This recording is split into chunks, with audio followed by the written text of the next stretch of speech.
and 5C. Let's give them a round of applause. Pili ko yung Spanish ko. Siyempre naman. Kami yan eh.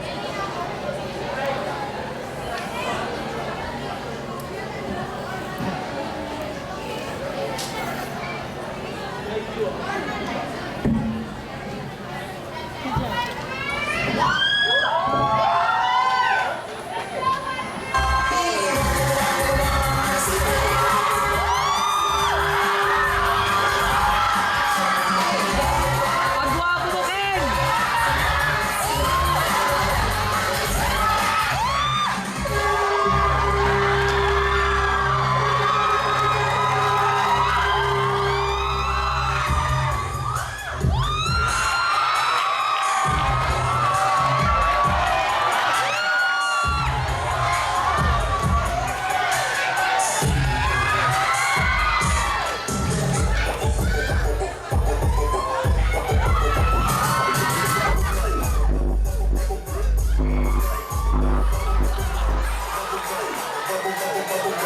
Turn around, stick it out, show them what you got.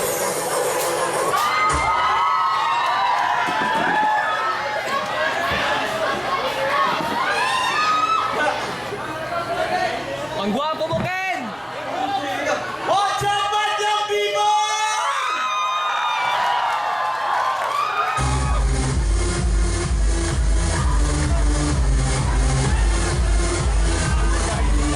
Gusto niyo ba ng istorya?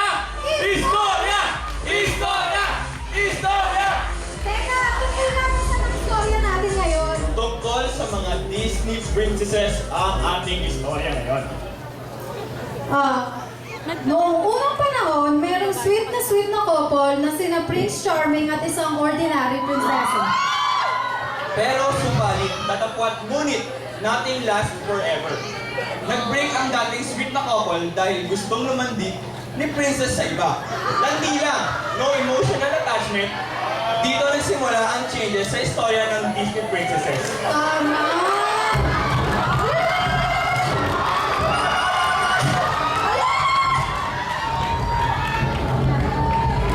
From ordinary princess, magiging siya na ang pinakamaarte at pinakamalandi, si Malandi Sen.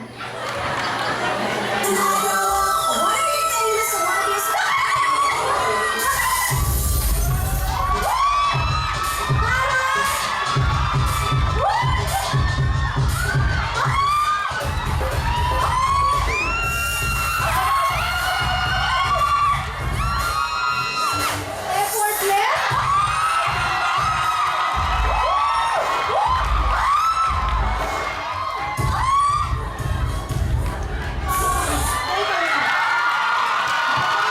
Dahil sa depresyon, James! James! babalik na James! lang ni Prince Charming ang kanyang atensyon sa iba pag-chat na mas maganda mga prinsesa kaysa kay Malandi Vicent.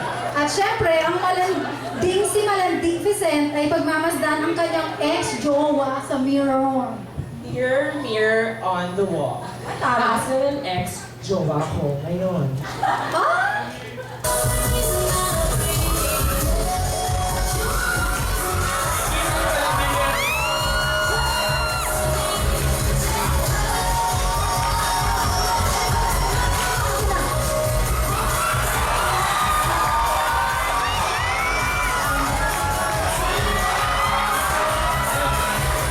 Nakita ni Malandi Vicent na nakita na si Prince Charming at si Princess Jasmine. Ay, Tara!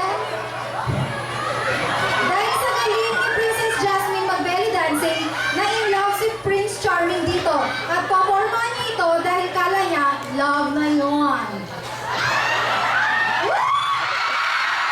Sasabihin ni Prince Charming kay Princess Jasmine, Miss, ikaw ang lupang hinirang ko. Alam ko na yan, sasabihin mo, tatayuan ka, ano? Hindi! Handa ako! Mamatay ng dahil sa'yo!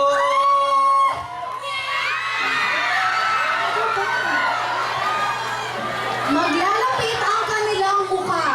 Palapit ng palapit. Pero bago pa man maglapat ang kanilang labi, mapapansin ni Prince Charming ang isang backup dancer. At lalapitan niya ito. Sasabihin niya sa backup dancer, kapuso ka ba? Bakit naman? Pinapatanong kasi ni Mama kung kailan ka pwedeng maging kapamilya. Nare-realize ni Princess Jasmine na pinatripan lamang siya, kaya dali-dali niyang hihimasin. Bihimasin na kalin! You know? Hihimasin ni Princess Jasmine ang lam para hilingin kay Genie na gawin bis ni Prince Charming. Dali-dali namang sumunod si Genie na galit at selos na si Princess Jasmine. Matatakot sila Princess Jasmine at ang mga backup dancer at tatakbo ito palayo. Dahil sa pagtataka kung bakit nagtakbuhan sila Princess Jasmine, pupunta na lang ito sa party sa malapit na kaharian. At doon niya makikilala si Princess Belle. At hindi alam ng lahat, si Princess Belle ay isang zoologist at mahilig sa mga hayop. Kaya mai-inlove ito kay Prince Charming aka Fizz. Magsasayaw sila ng magiging ang lahat at maghahalikan ang dalawa. Nang magtampi ang kanilang mga labi, ay biglang nagbago ang anyo ni Prince Charming. Bumalik ito sa dati. Bilang zoologist nga si Princess Belle, matuturn off siya kay Prince Charming. Aalis ito at hahanap ng bagong species. Habulin ni Prince Charming si Belle. Ngunit mapapagod ito at makikita niya si Cinderella. Lalapitan ni Prince Charming si Cinderella at magsasayaw ang dalawa. Subalit kumatakang alas 12 ng gabi, kailangan nang magmadali ni Cinderella para makaabot sa kanyang trabaho.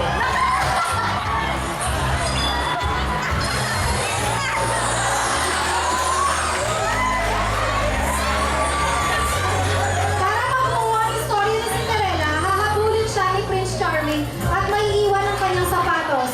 Mahalaga ito sa kanya dahil bumibenta ito sa kanyang mga parokyano. Pupulutin ni Prince Charming ang sapatos at itatago para hanapin kinabukasan ang may-ari nito. Sa kanyang paghahanap sa bayan, makikita niya ang 7 dwarfs. Matara.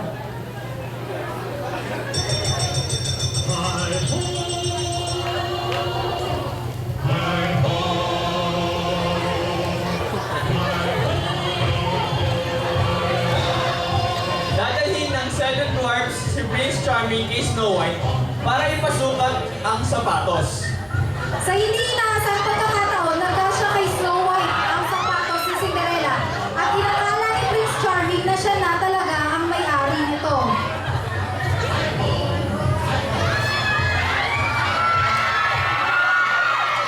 Nakita ni Cinderella ang ginawang pag-angkin ni Snow White sa sapatos niya. Galit ito dahil parang trabaho niya yun at original pa. Nakikipag-usap si Snow White sa 7 dwarfs na parang wala lang ang nangyari sa kanila ni Prince Charming. Habang kausap ni Snow White ang 7 dwarfs, kausap din ni Cinderella ang kanyang stepmother. Kapag may lalaki, mayat malalit na pa rin ng babae. Okay lang ron. Walang problema doon. At di sa'yo pa uuwi. Pero kapag ang lalaki, hindi na siya nagkalit at may suki na siyang kabit, doon lumabang ka na. Hindi ko kaya makipag-agawan.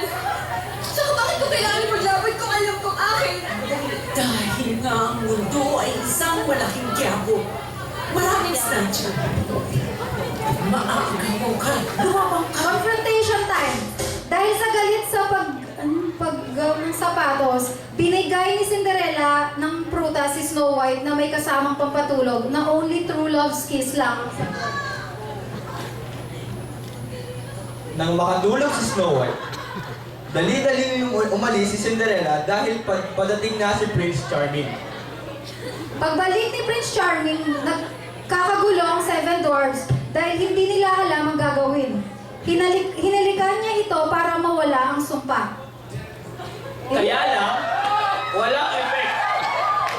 No emotional attachment. Nga pala, sila Snow White Dahil wala siyang mapapala kay Snow White, hahanapin ito ng bago at makakita niya ang isang tulog na naman na ubod ng gandang prinsesa na si Princess Aurora. Imbis na manghinayang, sinubukan niyang halikan ito dahil baka pareho lang sila ni Snow White ng sitwasyon. True love's kiss ang kailangan. Lumapit si Prince Charming kay Princess at hinalikan niya ito. Nang nagdampi ang kanilang mga labi, nagising si Princess, subalit naging sa katauhan ni Princess Fiona.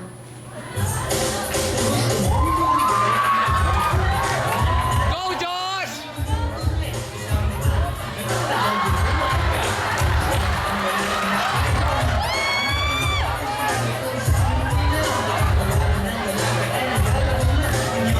May in love si Prince Charming kay Princess Fiona na tila true love na ngayon. Dumaan ang mga araw, nagkamabutihan si Princess Fiona at Prince Charming. Pero ngayon pa man, subalit datapwat, ngunit darating si Maleficent at masiselos dahil mahal pa din niya si Prince Charming at alam niyang mali siya na pinagpalit niya si Prince Charming sa paglulumandik. Sana kayo pala sabihin sa'yo na masaya ako para sa'yo. Para sa akin. Masaya na umasa pa naman sa piling mo. Sana ako naman. Ako na lang. Ako na lang. She got me first. You had the best. Tapi ayaw lang na natin. Okay ba talaga yung tingin mo? I just need a choice.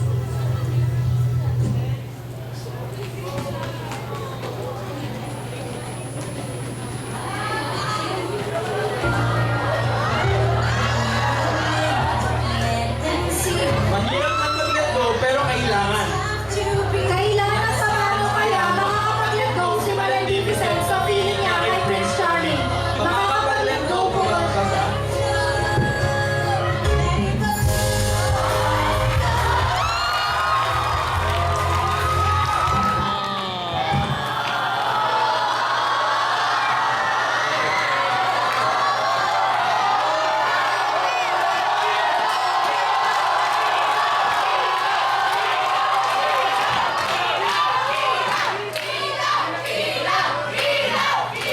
Ano? Go, 5BB! 5BB. Paano na? Ano pong mangyayari? Mag-iilaw? Ah, tapos na? Bakit ka galit? Galit na si Lloyd, tapos na daw. Ayan, so, ayan.